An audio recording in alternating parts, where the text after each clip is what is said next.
Ya, assalamualaikum warahmatullahi wabarakatuh. Ini guys, saya masih di kafe. Saya mencoba ya, melihat PKB perjanjian kerjasama antara Pegadaian dengan Serikat Pekerja. Maksudnya PKB apa? PKB adalah dasar hubungan antara pekerja dengan perusahaan. Ini adalah sumber dasar utama atas bisnis. Jadi kita harus kawal di dalamnya mengenai cuti, hak karyawan, kemudian mengenai misalnya apa itu resign dan non resign misalnya begitu ya. Jangan sampai karyawan dirugikan atas kebijakan perusahaan. Saya akan kawal ini ya. Saya baru baca sebagian ya. Jadi kalian harus baca ini semua ya. Semua ya, hubungan antara karyawan dengan anak perusahaan, dengan mitra, kemudian hak karyawan, larangan karyawan ya, apalagi kemudian kewajiban ya. Kalian harus istilahnya hafal betul ya, jangan sampai ketika ini sudah menjadi ketetapan bersama, kita lalai ya, lalai dan dianggap sudah membaca apabila ketetapan sudah ditandatangani oleh manajemen dengan tim perwakilan serikat pekerja. Saya akan mengawal walaupun saya sendiri bukan tim serikat pekerja. Ini adalah norma hukum ya, norma hukum. Sumber istilahnya apa? Sumber utama kebijakan perusahaan.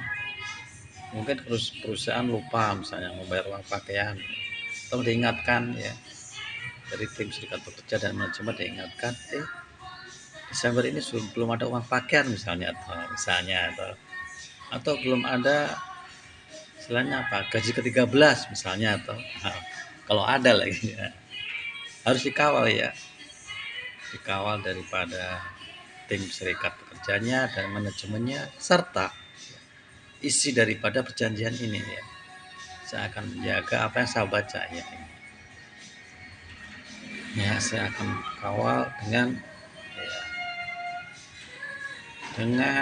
segala kemampuan. Semua harus kawal PKB ini ya, ini penting ya. SPI sudah menjadi bukunya.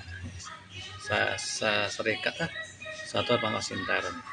Karyawan harus memiliki buku ini sebelum ada cetak bukunya. Ini adalah poin-poin draftnya ya.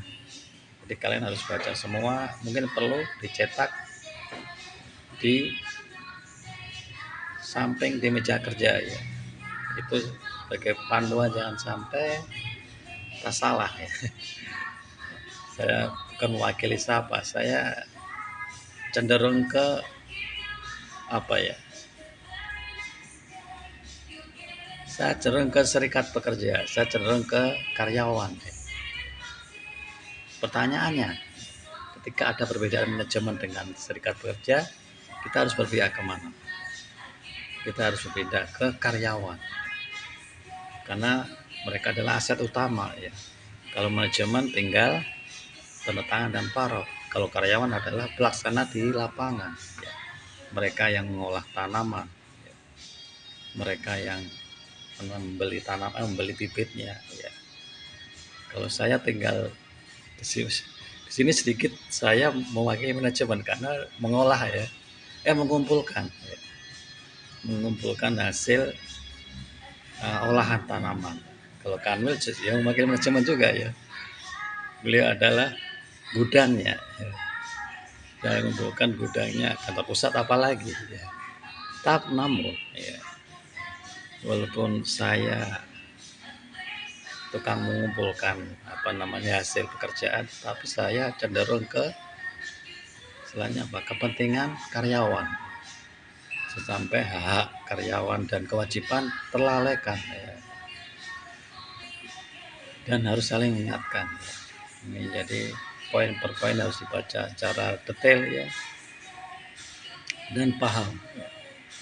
Sampaikan kepada leadernya kantor pusat, kantor wilayah, kantor area, ya.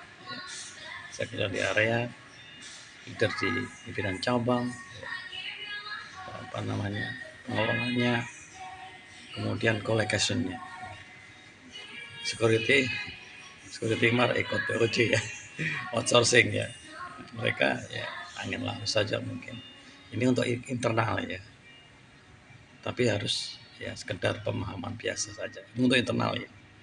Yang pokok harus dipahami pokok-pokoknya, apa namanya, dasar-dasarnya tentang hubungan antara serikat pekerja dengan manajemen.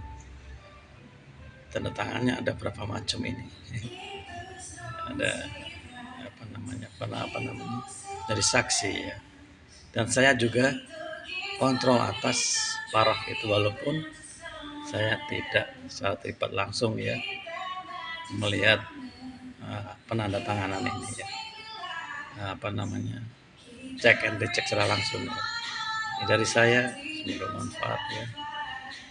Santai aja ya, santai aja. Semoga Allah jaga kita, keberkahan bersama, kebaikan bersama. Semoga warahmatullahi wabarakatuh.